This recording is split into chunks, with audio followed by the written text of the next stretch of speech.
եմ իմ բոլոր հեռուստադիտողներին, դե իհարկե ես Լարան եմ Հակոբյան, իսկ դուք դիտում եք իմ հեղինակային հարց ու փորձաղորդաշարը։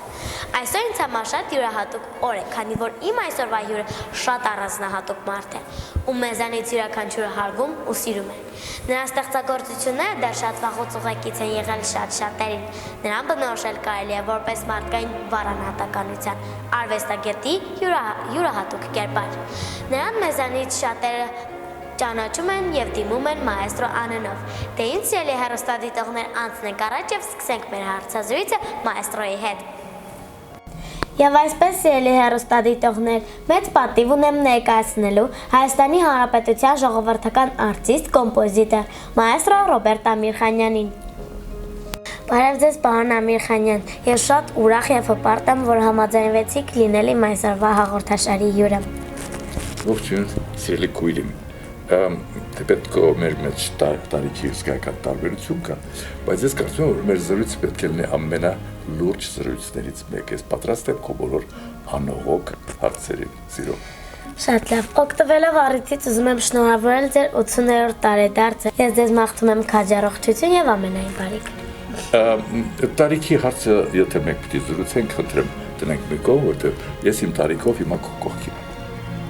Շատ լավ։ Եվ այսպես, պարոն Ամիրխանյան, անցնենք առաջ և իմ առաջին հարցը ձեզ, որտեղ եք ծնվել, մեծացել և ինչ կրթություն ունեք։ Եթե շատ կարճ, ես ծնվել եմ Երևանում և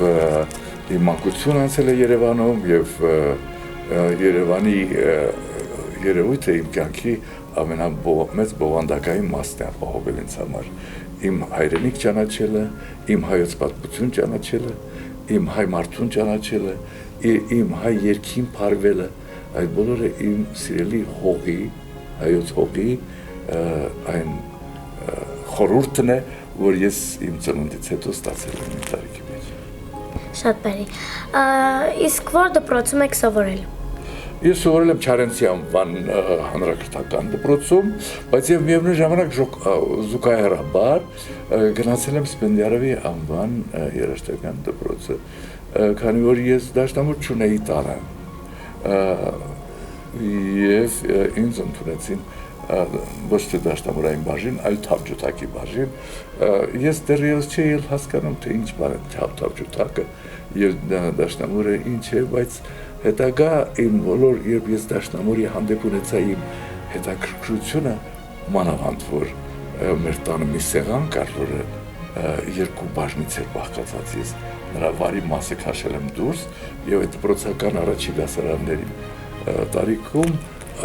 սեղանի այդ հատվածի վրա նկարել եմ այս դաշնամուրի ստեղնաշարը, փորձել եմ պատկերացնել դա որպես դաշնամուր և դրա վրա նվագել եմ, կարծես ինչպես պիտի սեղանի վրա նվագես, փորձել եմ լսել այն ձայները, որոնք դաշնամուրային են, որոնք իմ երաժշտության առաջին այսպես փորձերն էին։ Շնորհակալություն։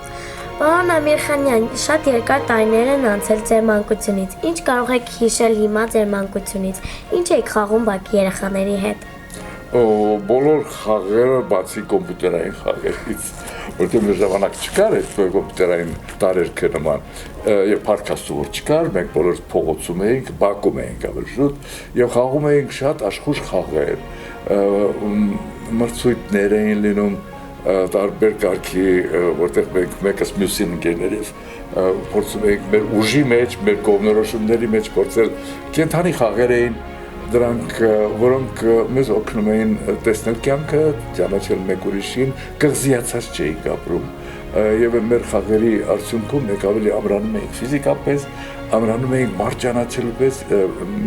միջոցով և մեր ընկերային հարաբերությունները կոփվում էին մեր անմիջական սիրով։ Շնորհակալություն, պարոն Ամիրխանյան։ Իսկ երաժշտության հետ սերը որ տարիքից է սկսվել բացահայտվել ձեր մեջ։ Շատ ավելի վաղ,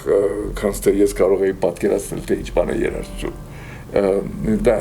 ինձ, գիտեք, ինչպես է մարդը ինտուիտիվ ձևով, փակ աչքերով գնում և կարողանում գտնել ինչ-որ կողմնորոշում։ Երաժշտությունը ես այդ հասիկում տարիքի մեջ չի էլ կարող հասկանալ, թե ինչ բան է երաժշտությունը։ Ուղղակի նա ինձ գայթակղել է իր գրավչությամբ, իր մեղեդայնությամբ եւ այն առաջի մեղեդիները, որոնք ինձ ձեռքի տակ ծնվում էին, նրանք արդեն մի տեսակ թրծված էին այն երաժշտությամբ, որոնք հետագայում շատ երկար ապրեցին, ծնվեցին մեղեդիներ, որոնք հետո իմ այսպես երկրորդական մոտեցումների արդյունքում դարձան եւ շարունակում են այսօր մնալ հանրածանոթ մեղեդիներ։ Դրանցից մեկը օրինակ Տիկնիկ ջան երգն էր,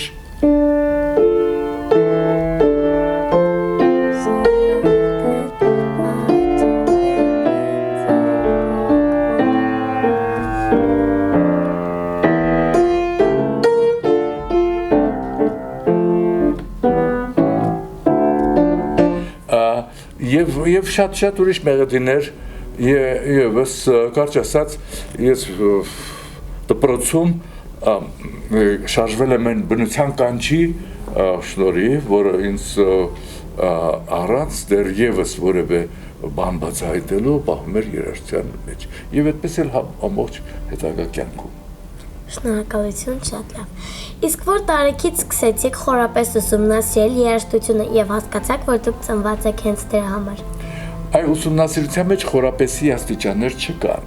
որովհետեւ եթե ես իմ խաղերի կողքին, եթե գրքերի կողքին, դասերի կողքին ունեի այդպիսի մի աշխարհ, որը երաժշտությունն էր, որը ինձ գամել էր իրեն, դա էլ հենց խորապես կապի մեջ լինելու ձևն է։ Իմ ամբողջ կյանքի մեջ այն շարժումը, ինչ որ երաժշտության հետ է կապված, եղել է ճակատագրային կանչի կապվածություն եւ խորապես ինչպես է դեռ երաժշտություն ուսումնասիրել մինչեւ հիմա ես կարող եմ ինձ համար բացահայտել նոր երևույթներ, ուսումնասիրել, խորանալ, դրա մեջ տեսնել նոր օրինաչափություններ եւ այլն։ Երաժշտությունը մարդու պես բան է, որ ապրում է անընդհատ, ինքը փոփոխվում է, ինչպես իր մարդը իր տարիքի մեջ կարող է փոխվել, երաժշտությունը այդպես կարողանում է, բայց նրա իր հիմնական շունչը, այն ինչ որ արարում է երաժշտությունը, դա այդ անկեղծության եւ մի ուրիշ ոչ երկրագնդի ձգողության պայմաններում առարկայացած նյութերը, այլ մի ուրիշ ձգտումով նա միշտ պահում է վեր երազային աշխարհի մեջ եւ շարունակում է ապրել։ Շնորհակալություն։ Իսկ ով է եղել ձեր առաջին ուսուցիչը, ում շնորհիվ դուք կարողացաք։ Ես նրան մեծ սիրով կհիշեմ, դա մեր ժամանակներում շատ տարածված էր այդ երգը Սեղան է արատ, դիմացն արարատ, հնչում են երգեր, ուրախ ու զվարթ, լցրեք ընկերներ, բաժակները լեն, թող հայոց գինի, մեզանուշ լինի։ Այս երգի հեղինակն էր եւ ուրիշ շատ մեղեդիների հեղինակ դպրոցի ուսուցիչը, որը ես մշտապես հիշում եմ իր կռացած կեցվածքի մեջ, որտեղ բոյը շատ բարձր չէր եւ ինքը կռանում էր դեպի ինձ իր մոքական, հայրական հարազատի ժպիտով եւ քաջալերանքով, ջերմորեն եւ իր այդ ջերմության դասը ամենագլխավոր դասն է եղել ինձ համար։ Նա ինձ օգնում էր իմ տետրերի մեջ գրել իմ հնչյունները, առաջի հնչյունները,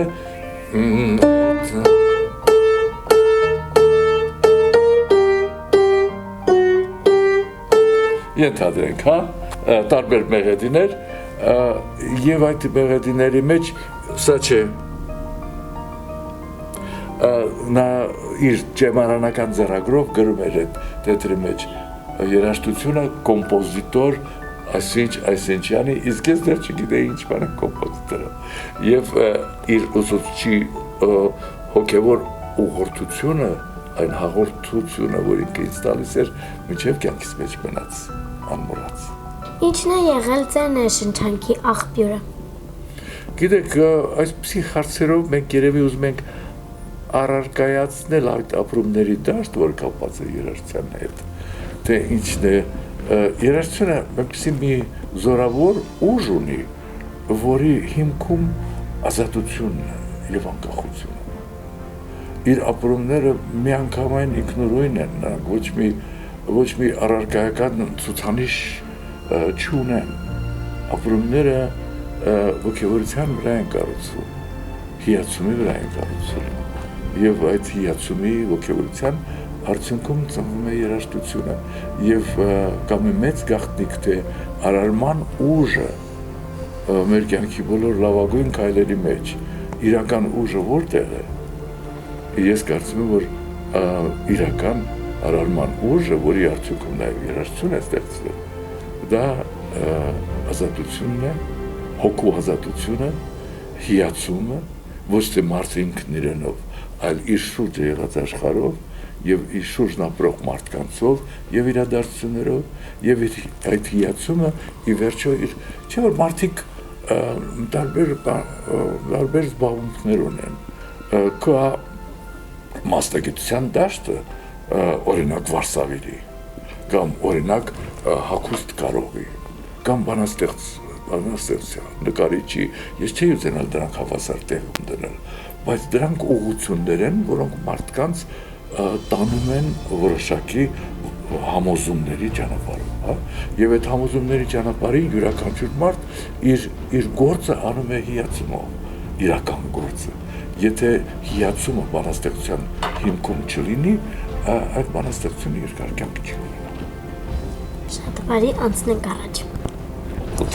Իսկ ո՞րն է եղել ձեր ամենաառաջին ստեղծագործությունը։ Իմ առաջին ստեղծագործությունը ես կհիշեի մայրիմ երգն է նվիրված իմ սիրելի մայրիկին քո ափերի ջերմությունը ձայնդ ղողանջը հոգի գերող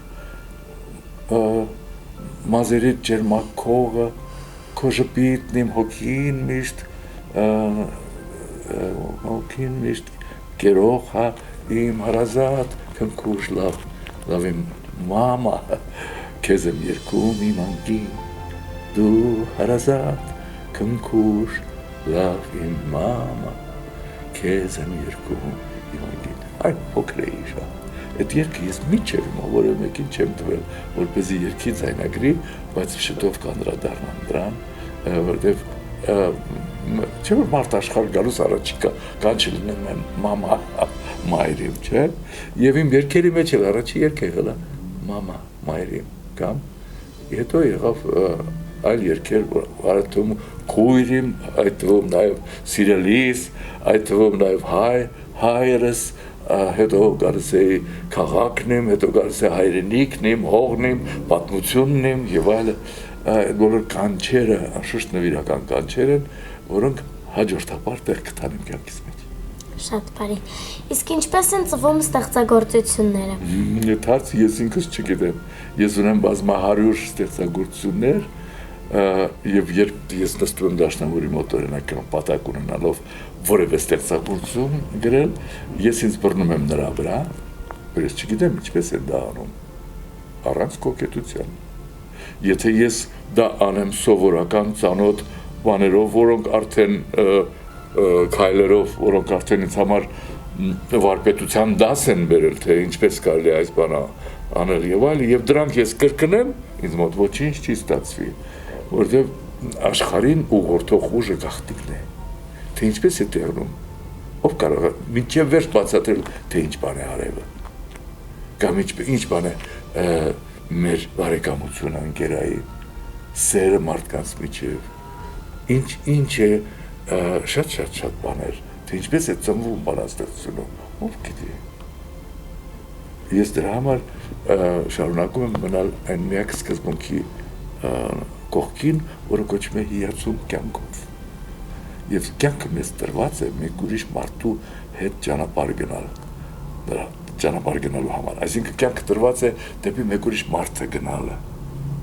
գնալու համար, հա, եւ այդ մեկ ուրիշ մարդ գնալու ճանապարհին մեզ հարկավոր է պահպանել մեր հիացումը, բարիությունը, կամեցողությունը ուրիշի հանդեպ եւ այդտեղ կծնվեն իհարկե հրաշալի պատմություններ եւ այդտեղ կապրի այն ինչ որ կոչվում է կյանք։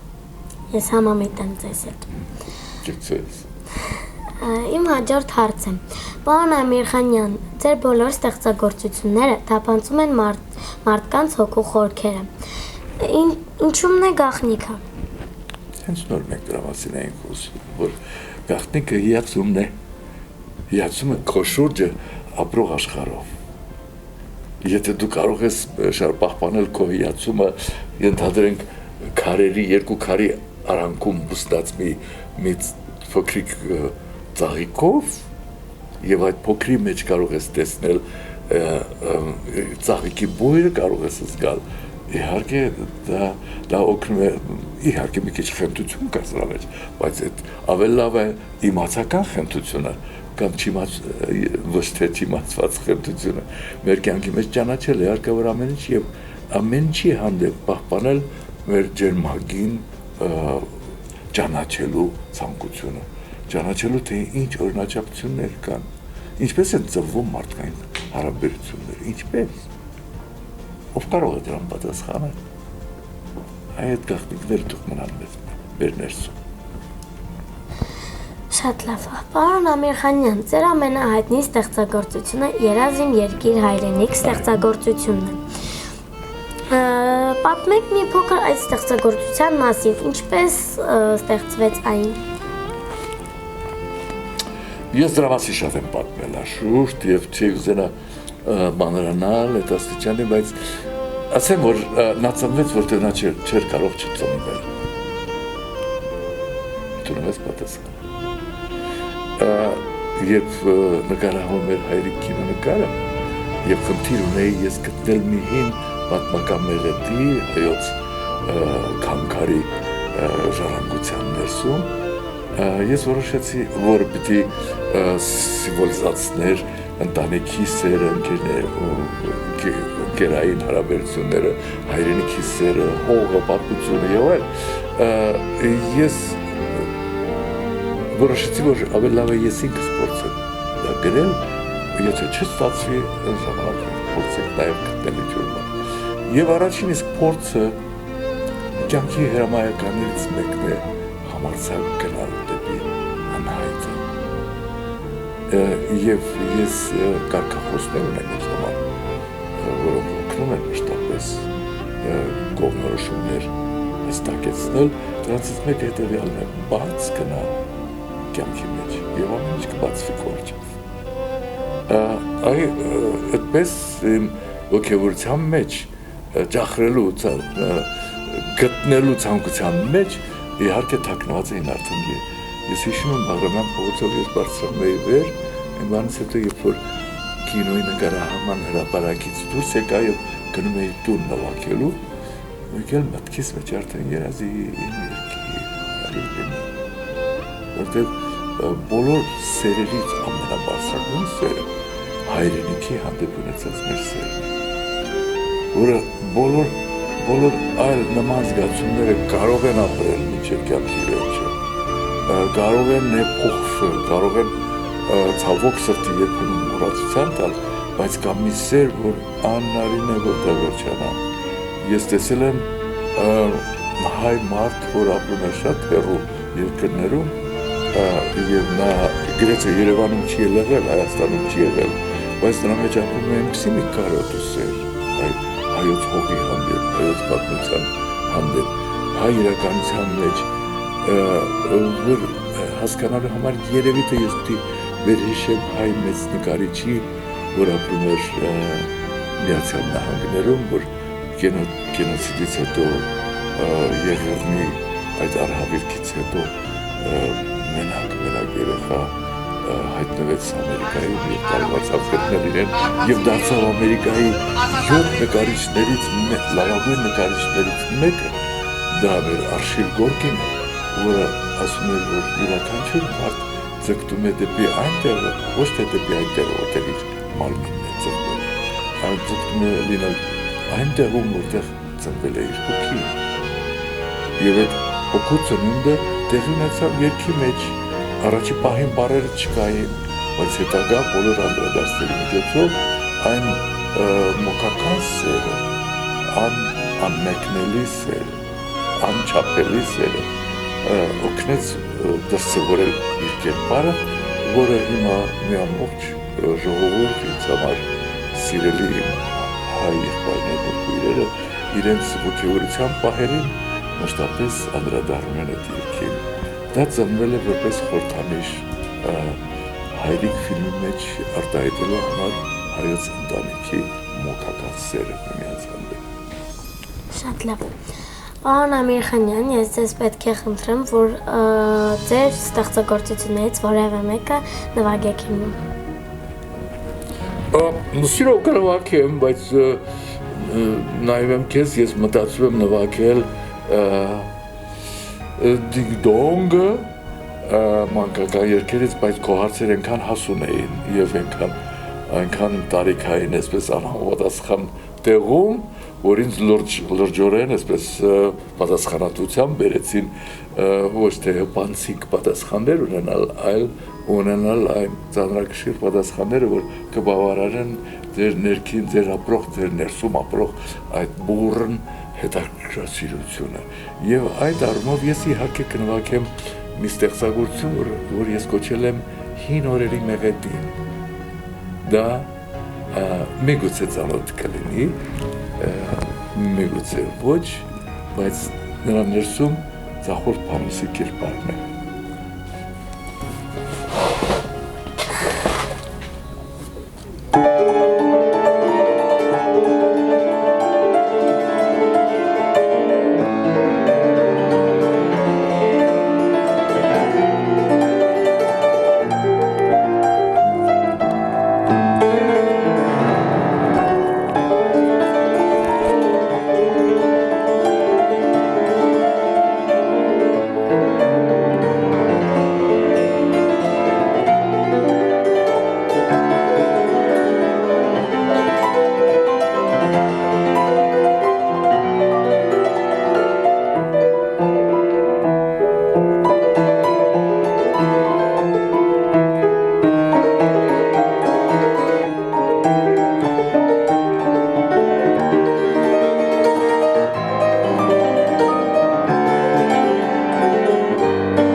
Հրաշալի էր, այս զգացողությունը, որ ես հիմա ունեմ, անբացատրելի էր։ Հրաշալի է, եթե մենք հիմա երաժշտության միջոցով գտանք որոշակի, այսպես կարելի ասել, միասնություն կամ համերաշխություն,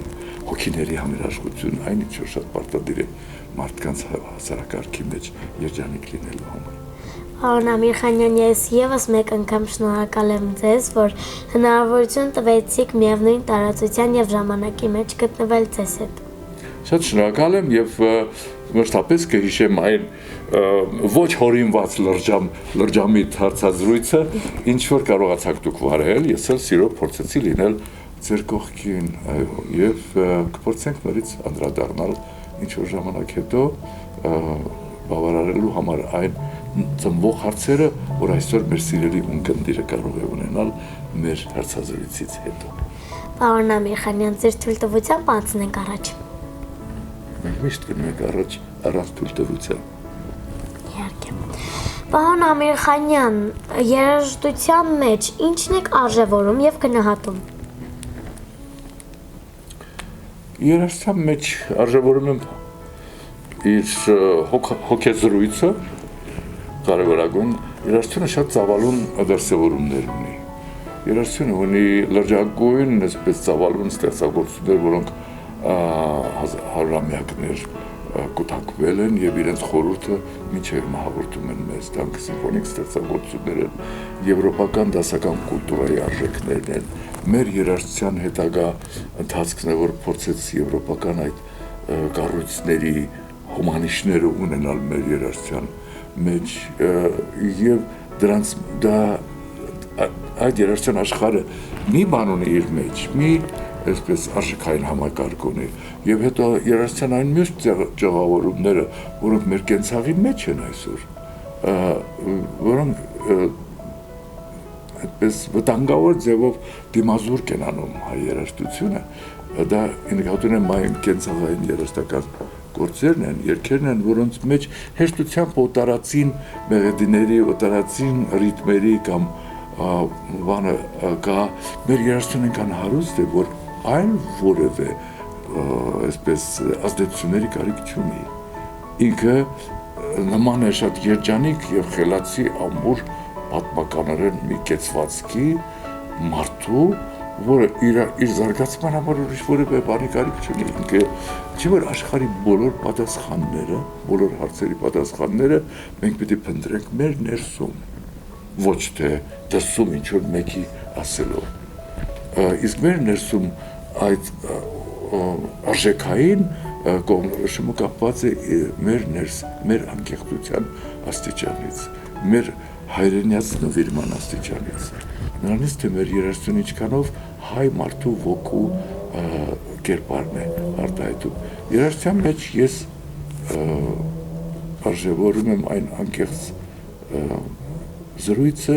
չէ որ դա խոսակցության տեսակ է երաժշտությունը, զրույցի տեսակ է։ Ես նվագում եմ եւ մեկ ուրիշ մարդու մոտ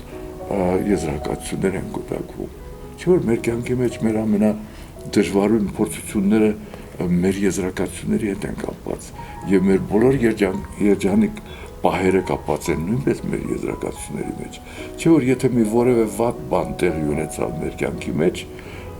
մարդ կա, որ կարող է դրա վրա բոլորին ուշադրություն չդարձնել,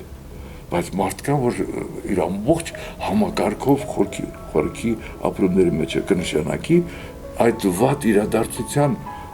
եզրակացությունը միայն այն է,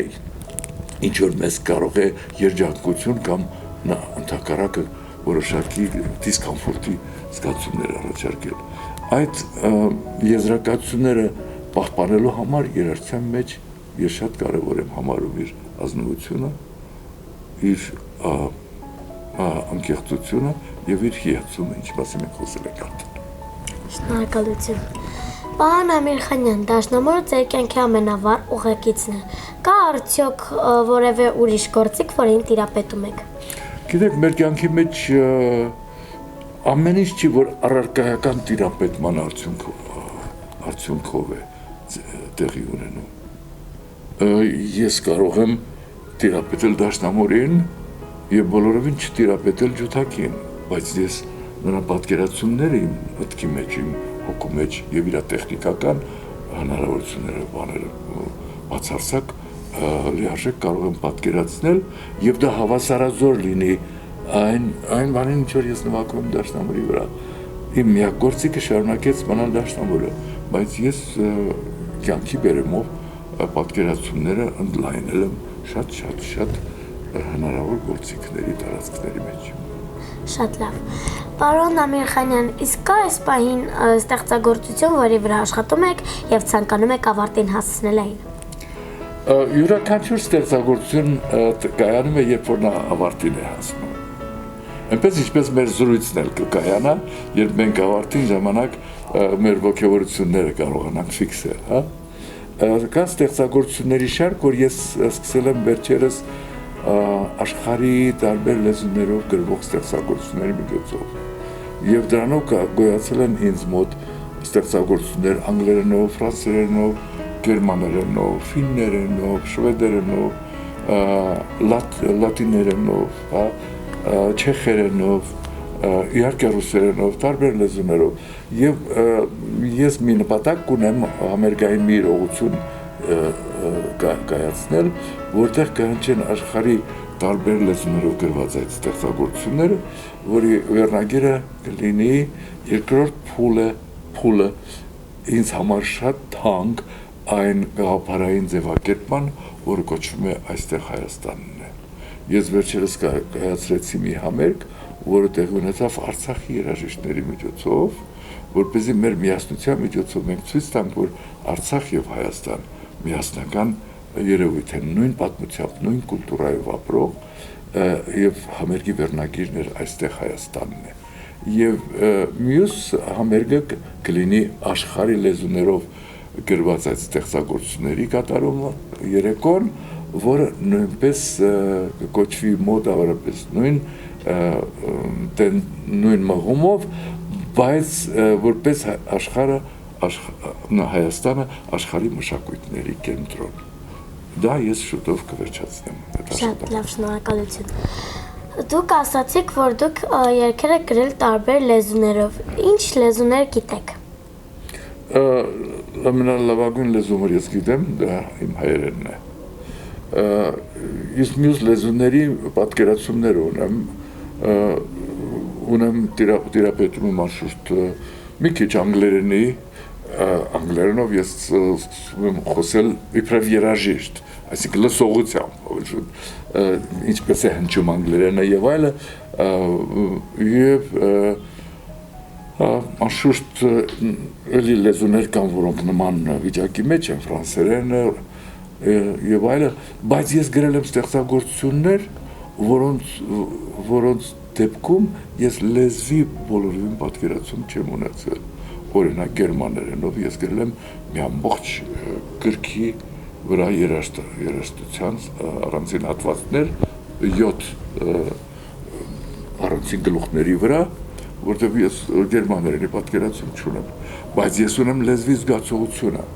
լեզվի վանկային բաժանումների զգացողությունը, ինչպես առանձին բառեր կարող են բաժանվել վանկերի, որոնց մեջ ուժեղ մասը ձայնավորների միջոցով են բաժանվում,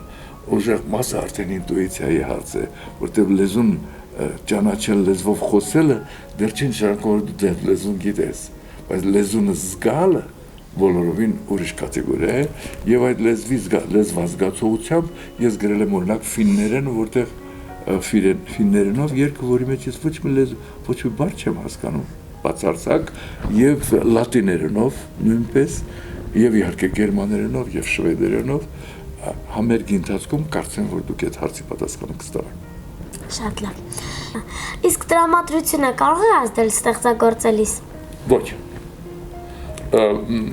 Հեղինակ, այսինքն որևէ հեղինակ հասկացողություն այսպես է, որ նա կարող է բանաստեղծություն գրել անձրևի մասին պայծառ օրվա պատուհանից այն կողմ։ Եվ նա կարող է գովերքել գարունը ձմռան ցրտաշուչ ձմռան ընթացքում, որտեղ սա ի վերջո արդյունք է հոգեվիճակի, ոչ թե զուգահեռն է բնության երևույթների հետ։ Ուրիշ բան, որ կարող է անձրևը մելամաղձոտ դարձնել մարդուն, բայց նա հոգու պայծառության զգացումներ ունի եւ այդ մելամաղձոտ վիճակի մեջ նա կարող է գրել շատ լուսավոր տողեր իրոք գառնան ճախրանքի մասին։ Շնորհակալություն։ Պարոն Ամիրխանյան, երբ բազմոցին նստած վայելում եք ձեզ հասանելիք հանգստի ժամերը եւ հեռուստացույցից լսում եք ձեր ստեղծագործությունները, ինչ հիշողություններ եւ ինչ ապրումներ եք ունենում։ Ես կողմնակից չեմ մեր բոլոր ապրումները դուրս բերել հրապարակի վրա դնել, տարբեր ապրումներ կան։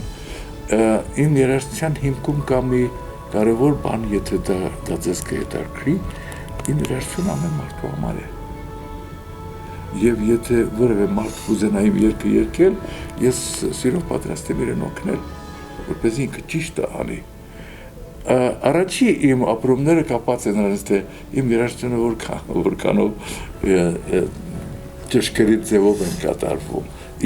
իր գաղափարը արտահայտելու համար, իր կերպարը արտահայտելու համար։ Առաջինը, իսկ հատուկ այսպես ոգևորություններ նրանից, որ իմ երաշխությունը չէ։ Իմ երաշխությունը կյանքի ձայներից մեկն է, եւ այդ ձայնը չի կարող դառնալ ամենակարևոր ձայնը։ Բոլոր ձայները կարևոր են։ Շնորհակալություն։ Պարոն Ամիրխանյան, դուք միջև հիմա կատարում եք ձեր առաքելությունը, կրթում եք սերունդներին։ Շատ հետաքրքիր է, այժմյան երիտասարդների առանձնահատկությունը ինչու՞մն է կայանում, հեշտ է արդյոք նրանց հետ աշխատելը։ Իմիջիալոց սա նկատելի հարց է մեր կյանքի մեջ, որովհետև իրոք որոշակի հոգեբանական նոր դաշտ կա մեզանում ստեղծված։ Դրա պատճառը այն է, որ մեր բոլոր կանչերը նոր ժամանակների ազատության կանչերը մարդուն կոչեցին մարդուն ազատ լինել եւ ինքնադրսևորմամբ գտնել իր կյանքի հարցերի պատասխանը, Եվ ցավոք սրտի դեկորատիվ ձևով այդ հարցերի պատասխանը գնում է դեպի երբեմն գնում է դեպի բիզնեսը եւ շատ շատերը կողմնորոշված են ռեալության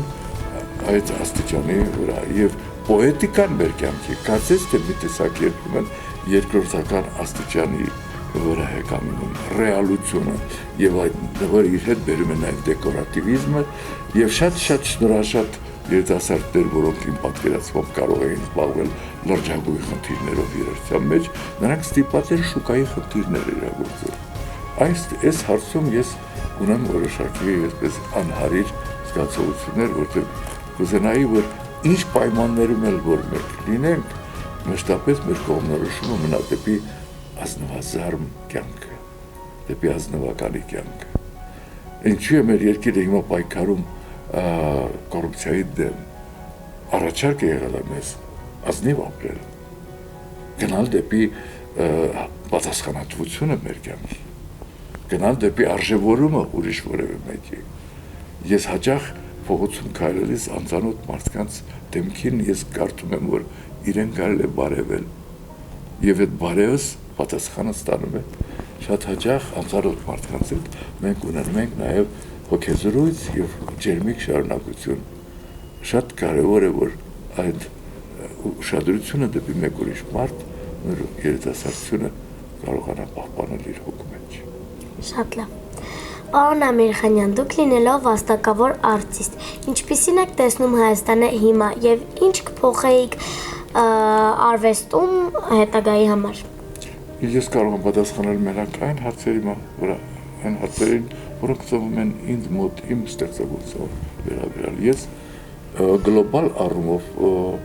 ոչ մի հավակնություն չունեմ աշխարհը փոխելու։ Ես իմ ասպարեզում կուզենայի մնալ պատկան զգացումների մեջ այն ամենի հանդեպ ինչ որ իմ առաքելությունը պետք է լինի։ Միայն պետք է փորձեմ ուզեց որևէ մեկին կոչ անել, որպեսզի նա եւս պահպանի այդ ազնվազարմ զգացումը ընտանիքի, անելիքի, գործի, մեր հայրենիքի, մեր գաղափարների եւ մեր ճակատագրի կանչի։ Եվ չգնալ դեկորատիվ ճանապարհներով, որպեսզի ինչ որ մի բան ցուցամոլ ձևով մենք կարողանանք ներկայացնել որպես արժեք։ Այսա ես կուզենայի, որ յուրաքանչյուր մարդ իր մեջ շատ լավ գիտակցի։ Շատ լավ։ Պարոն Ամիրխանյան, մշակութային քաղաքականություն ձևավորելու համար ինչն է առաջնակարգ հարցը եւ խնդիրը։ Յուրաքանչյուր երևույթ ձևավորվելու համար ուզում է դա կապվի բիզնեսի հետ, ուզում է կապվի դա նոր ստեղծագործություն գրելու հետ, որևէ գործի հետ, ընտանիք կազմելու եւ այլն, որևէ նախաձեռնություն մշտապես պետք է ունենա իդեա, գաղափար։ Չէ՞ որ յուրաքանչյուր մարդ մշտապես իր կյանքի մեջ 3 հարցի է պատասխանում. Ինչ է անում, ինչու է անում եւ ինչպես։ Այդ 3 հարցերը մշտապես օգնում են ուզած որևէ գործ հասցնել մինչև վերջ։ Միայն 3 հարցերը միասնաբար։ Եվ այդ 3 հարցերը անելու համար շատ կարևոր է ունենալ, եթե մարդ տնից դուրս է գալիս առավոտյան եւ ինքը նպատակ, այսինքն իդեա չունի, թե ինքը ինչ պետք է անի, ուր պետք է գնա, ինչով պետք է զբաղվի, նա լավ տնից դուրս չգա։ Դրա համար շատ կարևոր բան է ուզած որևէ քաղաքականություն ձևավորելու համար առաջին հերթին ունենալ իր տարածուն մանրամասներին տիրապետող, ընթացքներին տիրապետող գաղափար, իդեա։ Շատ լավ։ Պարոն Ամիրխանյան, ես ձեզ շնորհակալ եմ, ես մաղթում եմ օր եւ եռանդ։ Շատ շնորհակալ եմ, շնորհակալ եմ շատ այս պահի համար, որովհետև մեզ հաջողվեց ունենալ իրոք այդ հոգեզրույցը եւ օգնել մարդկանց գուցե եւ ոգեվորությունները պահպանել, որովհետև իմ կյանքի ամենամեծագույն մաղթանքը որևէ մեկին ոչ թե հաջողությունն է իր գործերի մեջ, այլ պահպանելն է իր ոգեվորությունները։ Հուսով եմ, որ մենք այսօր ստեղծեցինք այդ ոգեվորությունը։ Ես եւս շնորհակալ եմ այս հանդիպման համար, ինձ շատ հետաքրքիր է տարիներ հետո դու քո հարցերը կկրկնեիր, թե չէ։ Երևի կկրկնեիր, բայց ուրիշ լույսով։ Հաջողություն մեր սիրելի բարեկամներին, այսօրվա մեր հանդիպման մասնակիցներին, եւ մինչեւ նոր հանդիպում։ Իդեպ, պարոն Ամիրխանյան, ցանկանում եմ ձեզ տեղեկացնել, որ իմ հաղորդումն ունի շատ հետաքրքիր առանձնահատկություն։ Առանձնահատկությունը կայանում է նրանում, որ իմ հաղորդաշարի բոլոր հյուրերը հնարավորություն են ունենում մեկ հարցով դիմել ինձ։